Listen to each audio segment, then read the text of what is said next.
नमस्कार दोस्तों, स्वागत है यूट्यूब चैनल पर। आज की इस वीडियो में मैं बात करूंगा वोडाफोन आइडिया रीब्रांडिंग की। ये लेटेस्ट न्यूज़ है और मैं आपको पूरा एनालिसिस के साथ इसके बारे में बताने वाला हूं, तो मेरे साथ बने रहिए। वोडाफोन आइडिया ने बहुत बड़ा न्यूज़ अनाउंस किया है 9 सितंबर 2020 को। इस न्यूज़ के हिसाब से इनका पूरा रीब्रांडिंग हुआ है और नए लोगों और नए प्लान के साथ इंडिया के टेलीकॉम मार्केट में घुसने का ये दावा कर रहे हैं। लेकिन कहीं ये नई बोतल में पुराना माल तो नहीं बेच रहे? क्या है ये रीब्रांडिंग का प्लान? क्या ये रीब्रांडिंग में इन्वेस्टरों को इंटरेस्टेड होने की ज़रूरत है? दोस्तों, इंटरेस्टिंग बात यह है कि इस न्यूज़ आने के बाद वोडाफोन में 3 से 5% तक ऊपर जा चुका है। लेकिन क्या ये हवा जो चल रही है वो वोडाफोन के फ्यूचर को खतरे से बाहर निकाल पाएगी? ये समझना बहुत इंपॉर्टेंट है और इस टॉपिक को हम एड्रेस करेंगे वीडियो में। लेकिन आपको वीडियो को पूरा एंड तक ज़रूर देखना पड़ेगा और अगर आप मेरे चैनल पर नए हैं तो मेरे चैनल को सब्सक्राइब कीजिएगा। Vodafone idea analysis. दोस्तों, सबसे पहले इस पिक्चर को दिमाग में साफ साफ बैठा लीजिए और आपको याद होगा कि ये वही वोडाफोन आइडिया है जो पिछले 3 महीनों से लगातार न्यूज़ में है, क्योंकि इंडियन गवर्नमेंट की बताई हुई AGR ड्यूज़ जो लगभग 58,000 करोड़ के आसपास की है, वो चुकाने के लिए इसके लिए एक लिमिटेड टाइम फ्रेम में बिल्कुल पॉसिबल नहीं था।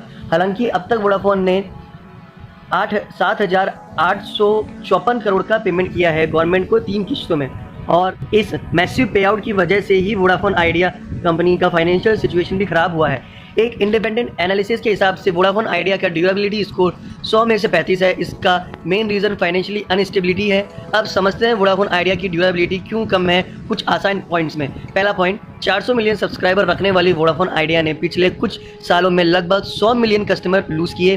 सेकंड, वहीं सेम टाइम पर उनके सबसे बड़े कॉम्पिटिटर रिलायंस जियो इंडिया का नंबर 1 टेलीकॉम ऑपरेटर बन चुकी है 400 मिलियन सब्सक्राइबर के साथ। थर्ड, भारतीय एयरटेल का कैश फ्लो भी काफ़ी बेहतर जगह पर है वोडाफोन आइडिया के मुताबिक। इसका मेन रीज़न हो सकता है कि भारतीय एयरटेल के ऑनर का दूसरे बिजनेस से आने वाला फंड उनको लिक्विडिटी प्रोवाइड कर रहे हैं, जिसकी वजह से वो ग्रोथ और टेक्नोलॉजी में इन्वेस्ट कर पा रहे हैं। फोर्थ, टेलीकॉम बिजनेस या कोई भी बिजनेस में सबसे इंपॉर्टेंट है क्वालिटी एश्योरेंस। पिछले कुछ सालों में वोडाफोन आइडिया का कॉल क्वालिटी, डेटा कवरेज के बारे में हजारों कंप्लेन आ चुकी है।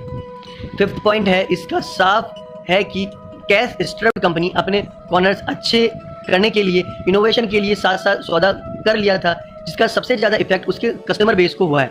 ये सारे लक्षण एक बीमारू कंपनी के हैं जिसके पास अपनी बीमारी के इलाज कराने के लिए इनफ पैसे नहीं है। ऊपर से AGR का उधार का पहाड़ सर के ऊपर अलग से है। ऐसे में ये रीब्रांडिंग का क्या नया चमक ही है बस, या इसके पीछे कुछ और सब्सटेंस है? वीडियो का मोस्ट इंपॉर्टेंट पार्ट अब आने वाला है दोस्तों, वीडियो को एंड तक ज़रूर देखिएगा। क्या है नए V6 में? अभी कुछ ही दिनों पहले गेम चेंज के तौर पे आया सुप्रीम कोर्ट का फैसला, जिससे बाद वोडाफोन आइडिया जैसे वेंटिलेटर से बाहर निकला। कोर्ट ने वोडाफोन आइडिया और एयरटेल को पक्ष में ये फैसला दिया कि AGR ड्यूज़ को स्ट्रक्चर्ड तरीके से 10 साल में चुका सकते हैं।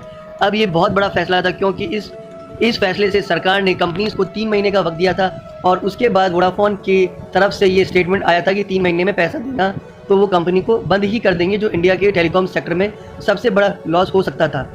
इसका सीधा इम्पैक्ट आया उनके शेयर पर और इसी वजह से वोडाफोन आइडिया के मोमेंटम स्कोर एक इंडिपेंडेंट एनालिसिस के हिसाब से अभी 77.6% है, जो काफ़ी अच्छा है। ये मोमेंटम AGR वर्डिक्ट में राहत के बाद आया है। अगर ये एक पॉजिटिव ट्रेंड है इन्वेस्टर के लिए, तो फिर दूसरी चिंताजनक बात ये हो सकती है कि इसका वैल्यूएशन स्कोर जो 100 में से सिर्फ 33 ही है।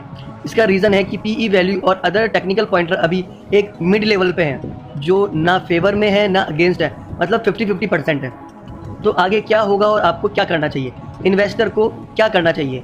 इस सवाल का जवाब देने से पहले मैं कुछ फैक्ट आपको बताना चाहूँगा। फैक्ट जानना आपके लिए बहुत अच्छा है। नंबर 1, नंबर ऑफ फिल्स FPIs जो वोडाफोन के स्टॉक को होल्ड कर रखे थे, उनका काउंट 22 हो गया है, जो 2020 में जो काउंट पिछले साल 256 था। सेकंड, अब तक वोडाफोन में सबसे ज़्यादा शेयर होल्डर करने वाली ग्रासिम के स्मॉल शेयर होल्डर्स ने 60% स्टेक वोडाफोन आइडिया से एक पैसा का मुनाफा नहीं कमाया है और ये कंपनी में और इन्वेस्ट नहीं करना चाहते। तो ये वोडाफोन की रीब्रांडिंग के पीछे का पूरा सच। इसी वजह से अभी वोडाफोन आइडिया के शेयर होल्डर ने कंपनी के शेयर बेच के तकरीबन $3.4 बिलियन राइज करने का प्लान किया है। ये प्लान अप्रूव है बोर्ड से। यही प्लान है वोडाफोन की डूबती नैया को बचा सकती है।